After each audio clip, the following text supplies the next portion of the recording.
Raise the rudders! Raise the sails! Raise the sails! Captain, an unidentified ship is approaching. Over. Roger. Wait, is that an enterprise sales solution?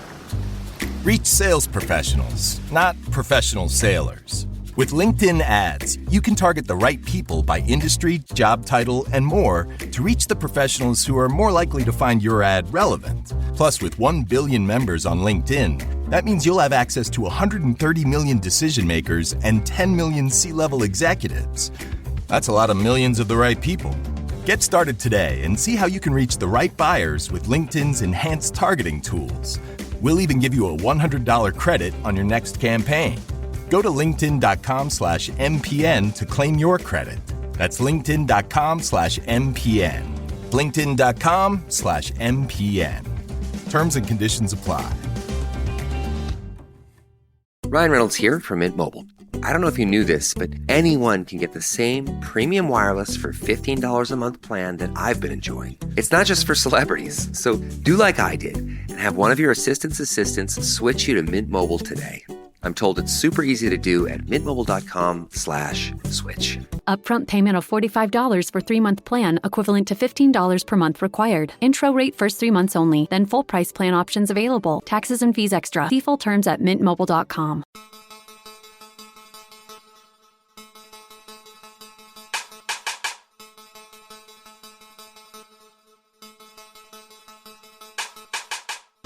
Coming up on this episode of the Entrepreneurial You. I knew that I was going to need to sell it for more than my competitors were. And I thought that the Made in the USA thing would both bring me a little bit of pride of being able to say I made in the USA. I guess for any entrepreneurs or people who have ideas that might be listening, I would say absolutely pursue it. And don't be afraid to share your idea with some other people, particularly people who are unlikely to maybe take the idea. Hey, it's John Lee Dumas of EO Fire, and it's the Entrepreneurial You, the show for dedicated and passionate Caribbean entrepreneurs seeking daily inspiration, brought to you by author, speaker, and award-winning entrepreneur Heneka Watkis-Porter. You must be prepared to ignite. All right. It is indeed another day for the Entrepreneurial You podcast. Welcome to another episode where, of course, we bring you actionable insights and strategies from today's top entrepreneurs, innovators, and thought leaders. I'm your host, Heneka Watkis-Porter. And today we're talking about how to start and scale a business that not only survives, but thrives. Yes, thrives. It's important that our businesses thrive, right? So joining me is Nicholas Barrett, an entrepreneur and founder of CordBrick, whose innovative approach to business has helped him create solutions that stand out in a competitive market. Nicholas is passionate about empowering entrepreneurs to build businesses that are both scalable and sustainable. So whether you're just starting your business or you're experienced and you're looking to take your business to the next level, believe me, this episode is the one that you want to stay tuned to so that the strategies that you will hear, you'll be able to apply them. You don't want to miss it. All right. So as I mentioned, we're talking today about how to start and scale a business. So when we think about it, starting a business is one thing. Scaling it successfully is quite another. And my guest today, he understands the challenges entrepreneurs face when trying to grow their ventures in competitive industries. So today, as I mentioned, we're going to be exploring the insights on innovation, market differentiation, and how to build systems that support long-term success. Nick, such a pleasure to have you, Nicholas. Thanks for having me. Awesome. You're so welcome. All right, so let's break the ice a little further. Let's strip it further away. What's one piece of advice you wish you had when you first started CordBrick? Oh my goodness, there's so many. I think maybe to focus on one sales channel. One thing that I did in the first couple years was, kind of go all over the place with trying to sell my product in person, trying to sell it online, trying to sell it to retail stores, trying to sell it as a promotional item.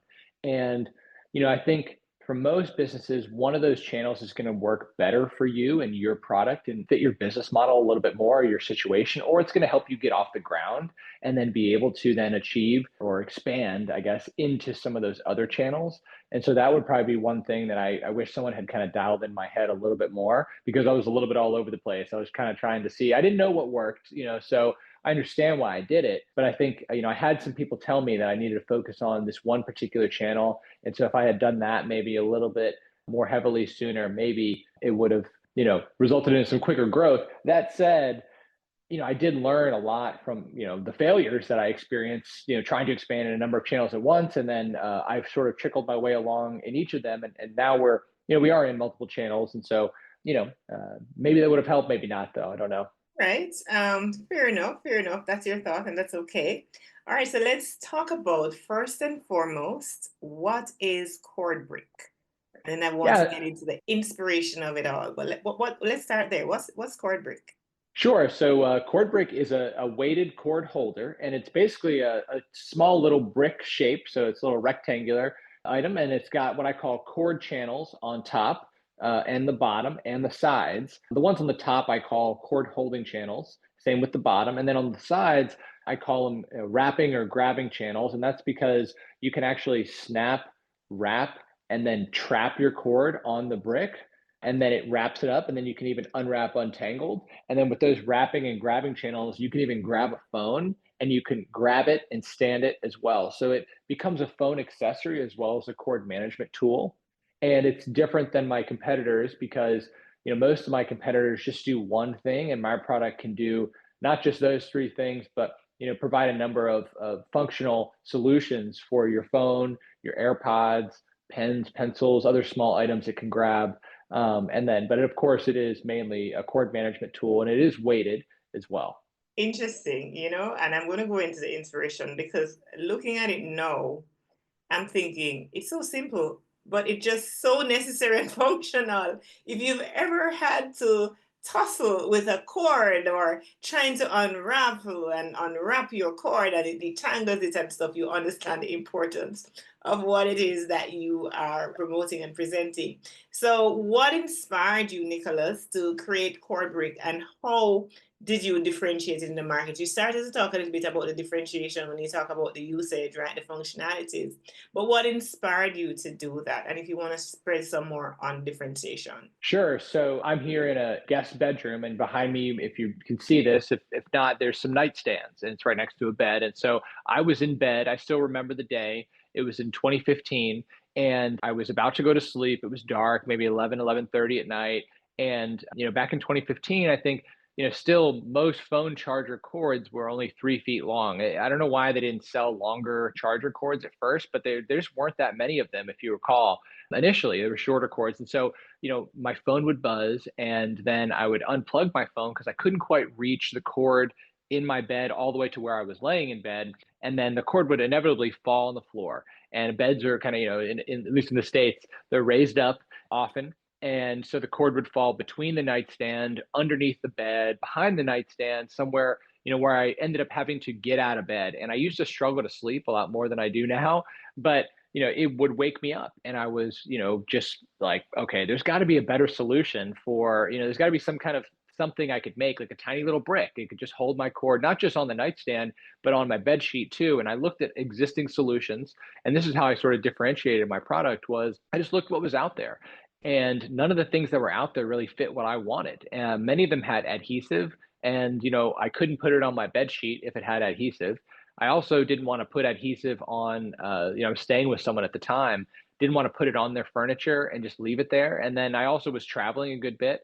And I thought, I'm going to want one of these wherever I go. So maybe if I just made it heavy enough, it could just have the weight. Cords aren't that heavy. So just any little brick, any little silicone, little squishy thing should be able to keep the cord on the surface and keep me lazy, keep me from, having to get out of bed. I can just stay nice and comfortable, and I can fall right asleep and just replug my phone in, have it charged in the morning. So when I was looking at the competitors, I did a little market research first. I just, did a quick search, and it was pretty easy to see that there was basically just, one or two different kinds of products. And they did one thing. They held cords in place. There was the adhesive version, then there's other weighted versions. The other weighted versions, though, they don't do anything else. They'll stay there, but they're just meant to stay there. They don't wrap your cord, they don't stay in your phone as my product does.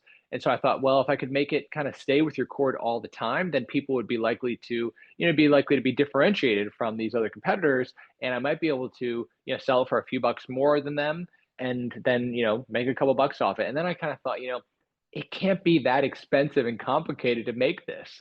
I didn't have a lot of product development skills at the time, but I think I just kind of thought, it can't be that hard. I'm sure I could figure this out. And so, the fact that it was like achievable in my mind was one of the, main drivers for me to get started on it.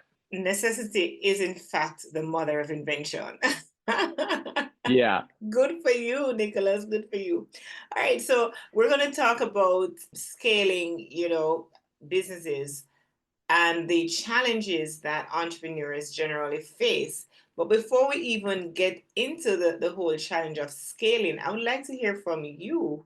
What were some of the challenges that you faced, Nick, when you were launching this product and, turn it into a full-on business?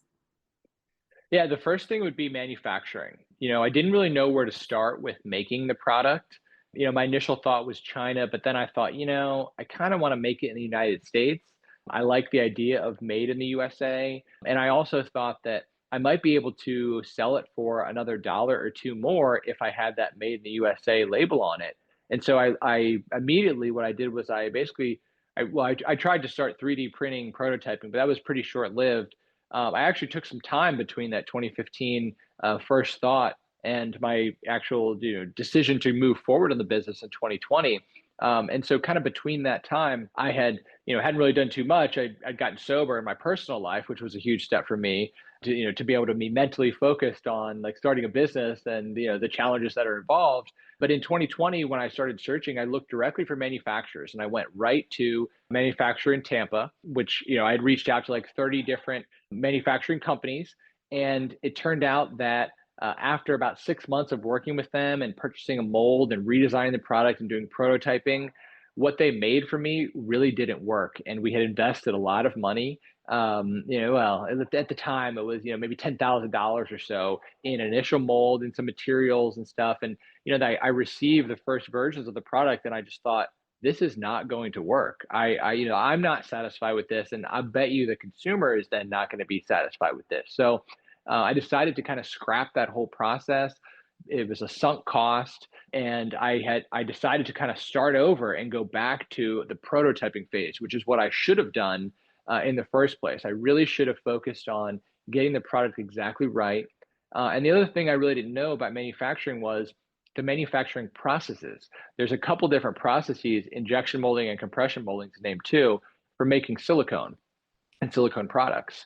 And so I was unfamiliar with how to do that. And because my product has a weight inside of it, I was unfamiliar with how to get some metal inside. So you might see there's a little cover on the back of the product, which holds the weight in the mold and keeps the metal so that when the silicone goes in the mold, it surrounds the weight and you don't see it.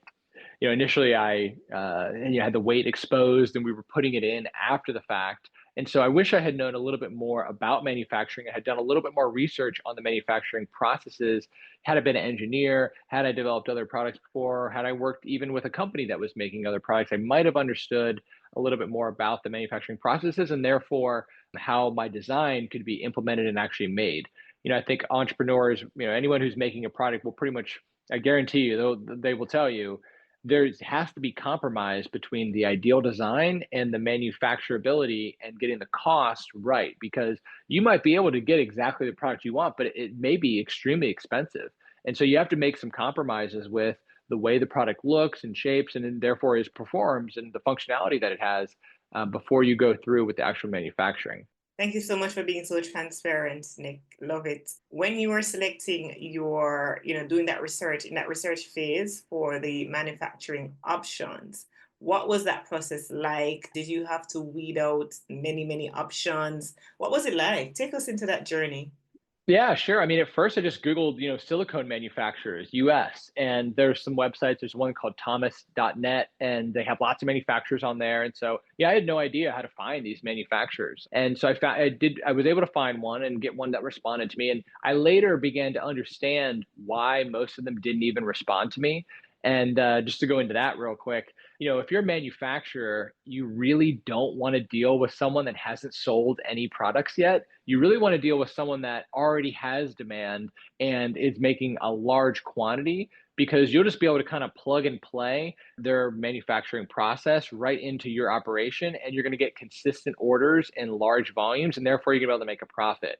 When you're dealing with such small quantities like I was doing and starting out, just about everybody is, it's very difficult because it's expensive to set it up. There's some changes that have to be made. The process is different for every product. And so, that was my first attempt. What I did next was going through the prototyping gentleman that I was able to find. I was connected with another person who had some contacts in China that did manufacturing. And then he was kind of able to source my product to his manufacturers that he had known, and get me products, and I wasn't really in contact with them. So that was a little bit unique as well.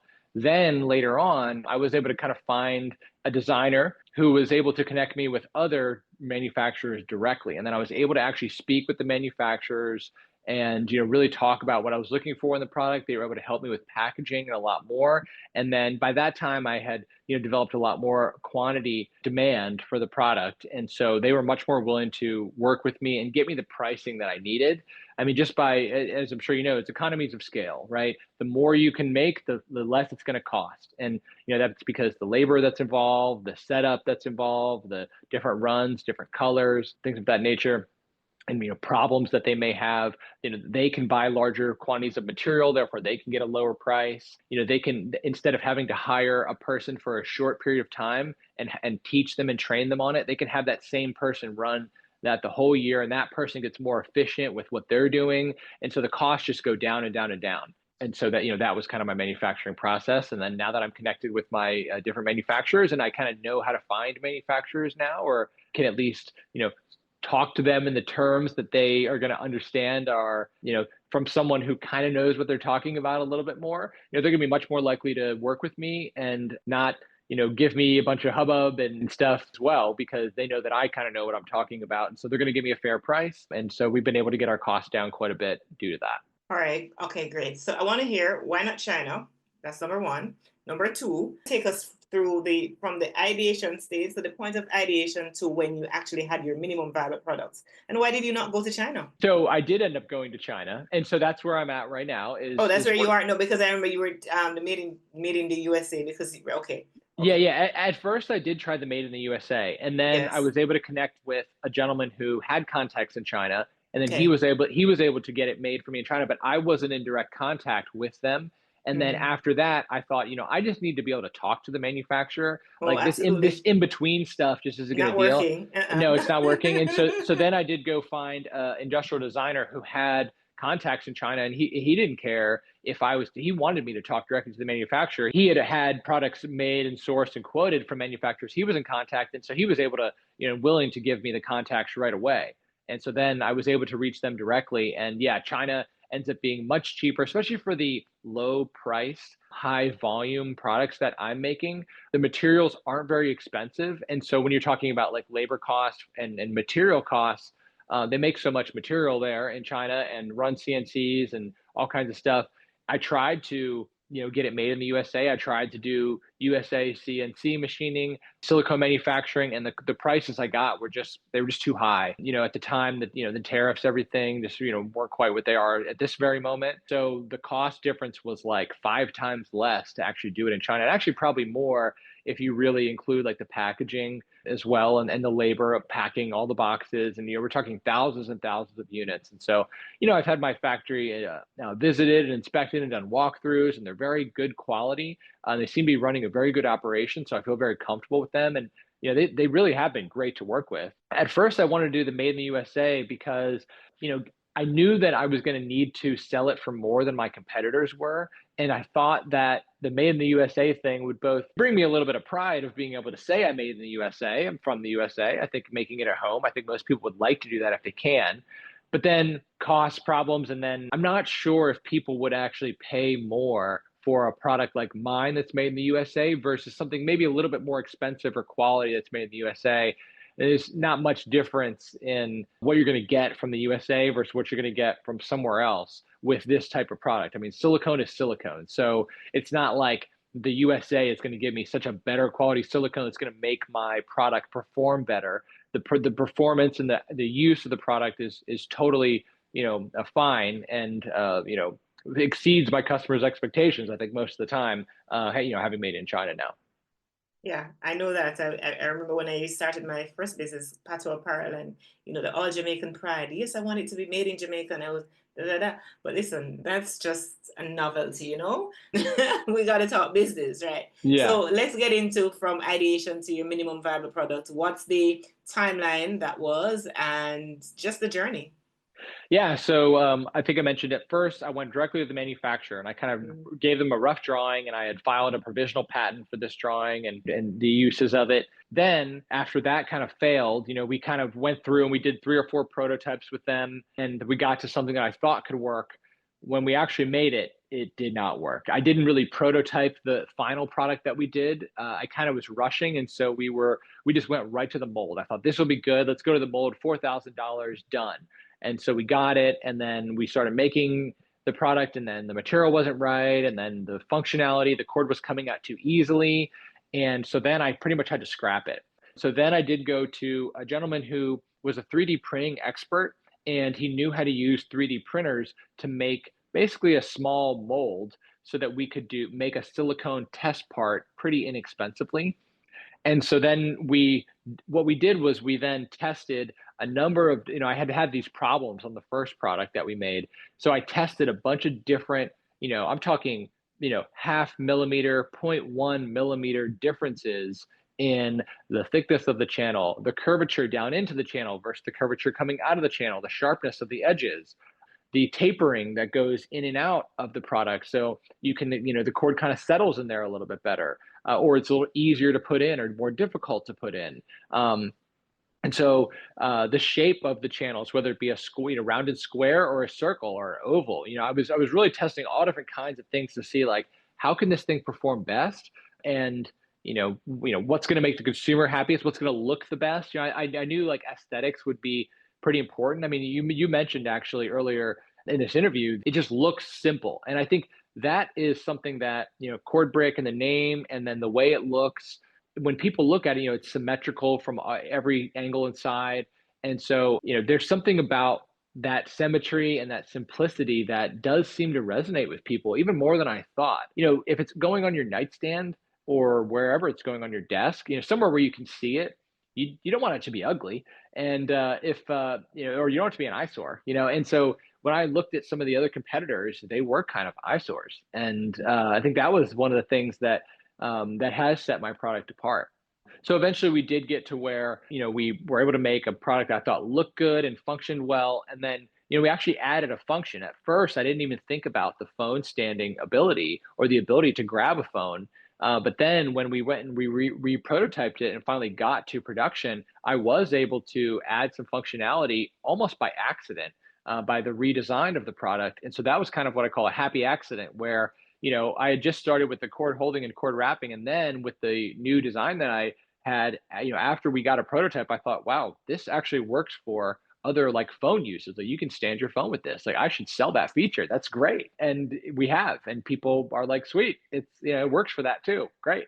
So it's a cord tool that also works with your phone. So that kind of further differentiated it from our competitors and has really helped us sell for like the keyword stocking stuffers. Because, if you're giving somebody a stocking stuffer, you want them to use it. It's a gift. It's not necessarily for yourself, it's for someone else. And so the fact that it has so many different uses has really been a good feature of, being a stocking stuffer and being very giftable, and it's helped me sell a lot more than I would have as just a cord holder. Fantastic. So what I want to ask, give me timelines, like timeline, specific timeline. So you thought about this idea January 1, for example, and you actually add your first prototype, your minimum viable product out December 2. Just random dates, but just to kind of give us the actual timelines.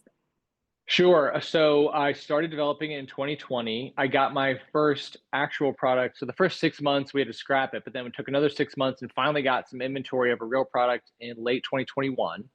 And I sold like $5,000 worth of product in late November, December 2021. So that was about a year after I even had started the process. I had another property management business on the side, so I was kind of doing that too. I didn't really know if this was going to work out at that point, but I knew I wanted to work for myself. And then in 2022, I was able to 10x my sales to $50,000. So still not a lot of money, but significant growth over that first year. And so, that minimum viable product took about a year to get. It might have taken a little bit less time had I done the proper process in the beginning, but I didn't. So, yeah, we've redesigned the product 3 or 4 times since then and been adding functionality and changing it and been improving certain aspects of it and just making it, more customer friendly. I mean, one of the things about it is it doesn't wear out or break, because it's silicone, it always flexes back to its original shape. I mean, you could cut it with a knife or something like that, but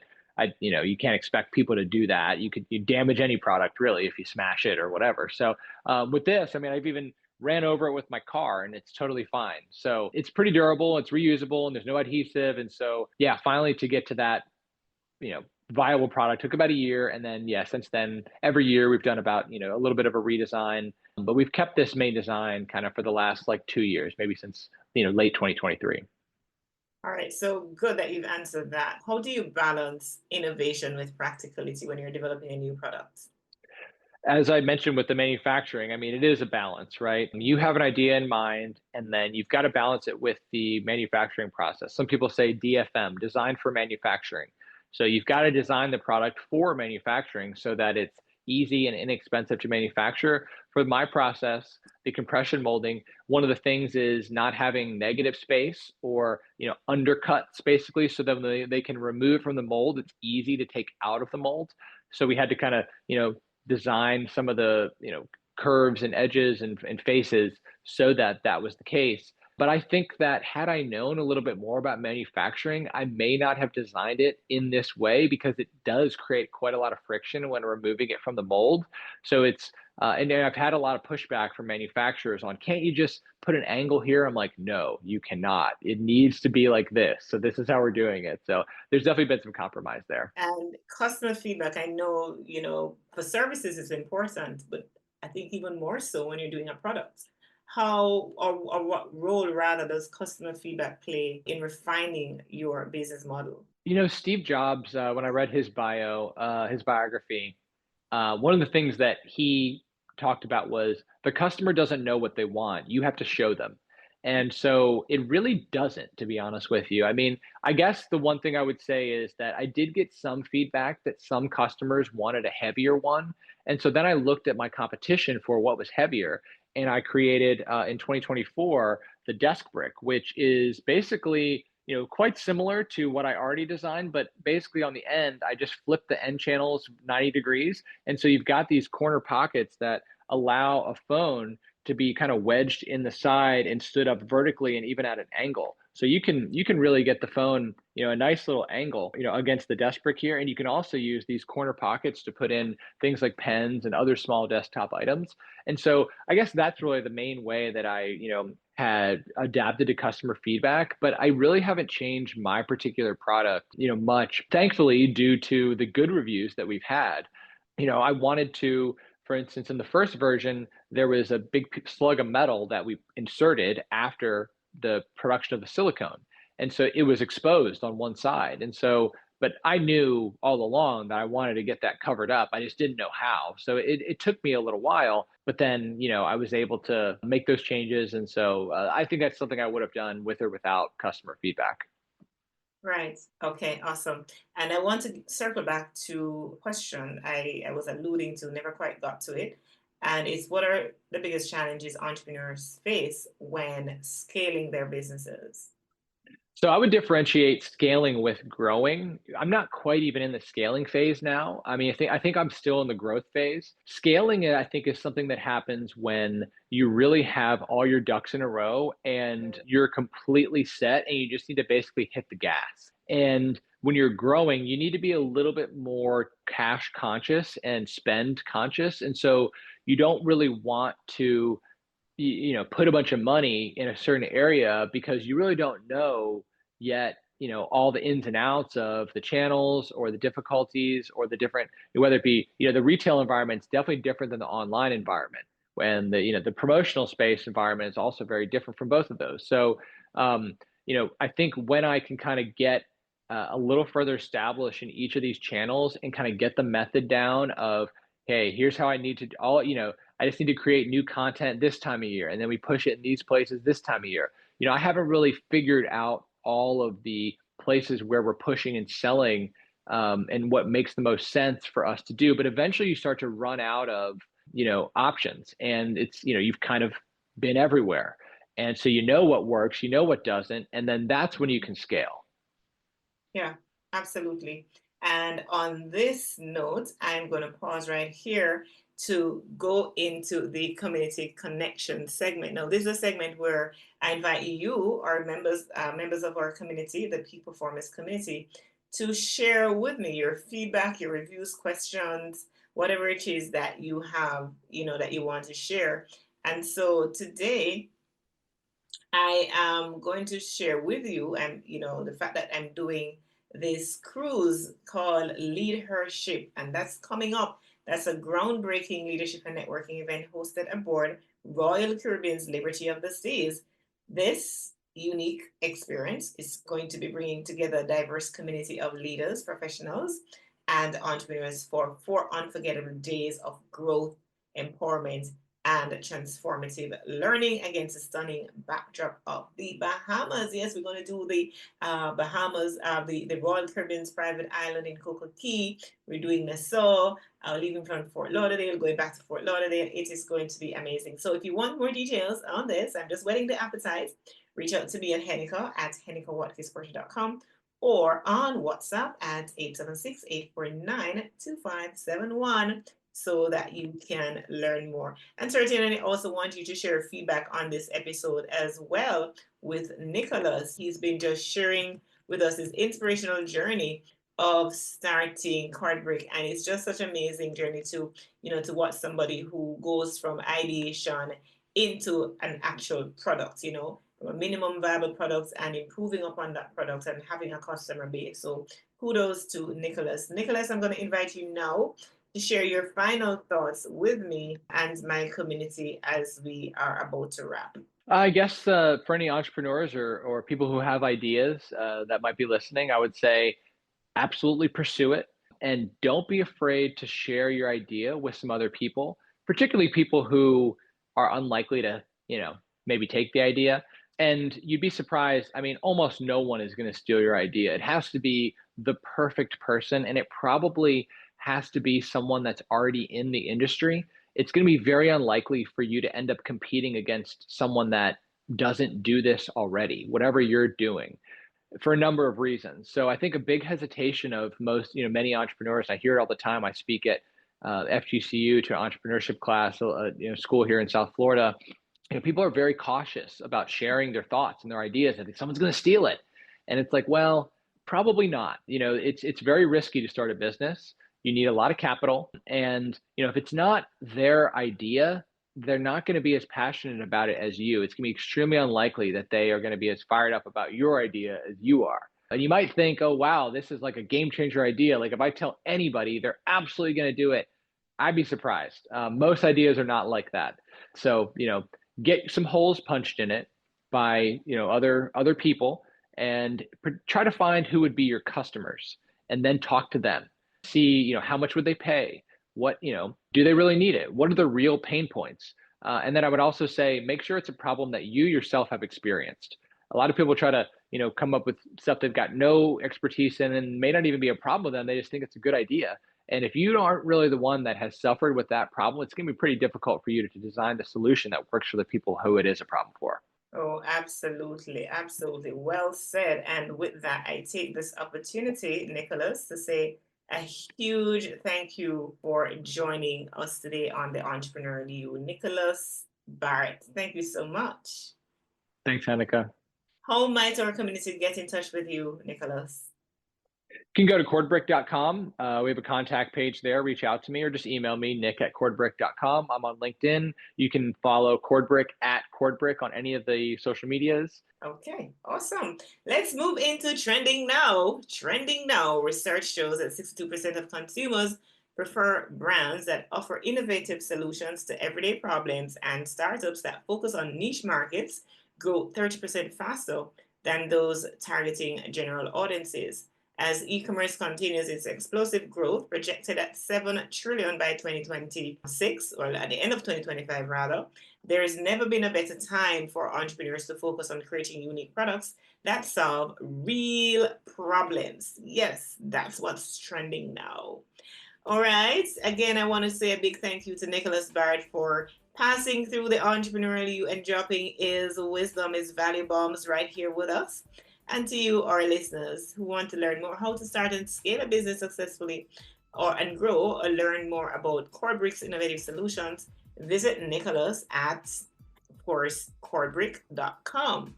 And if you enjoyed today's episode of the Entrepreneurial You, be sure to subscribe on your favorite podcast platform.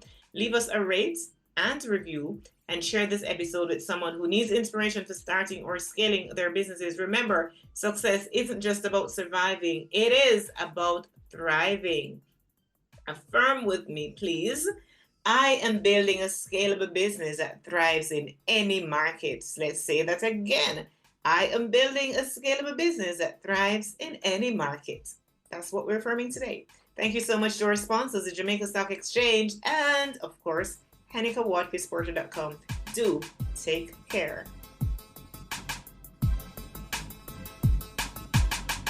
You may know you're listening to this show along the Marketing Podcast Network, but did you know there are other great shows on MPN to help your business? Robbie Samuels hosts the On the Schmooze podcast. Robbie, tell listeners what to expect from the show. Since 2015, I've interviewed entrepreneurs who overcame challenges to achieve success in their field or industry. Tune in to On the Schmooze to listen as I ask deep questions to elicit untold stories about leadership and networking. And where can people subscribe? Find the show at ontheschmooze.com or on marketingpodcast.net, or just search for it wherever you get your podcasts. You heard them. Go subscribe. This podcast is heard along the Marketing Podcast Network. For more great marketing podcasts, visit marketingpodcasts.net.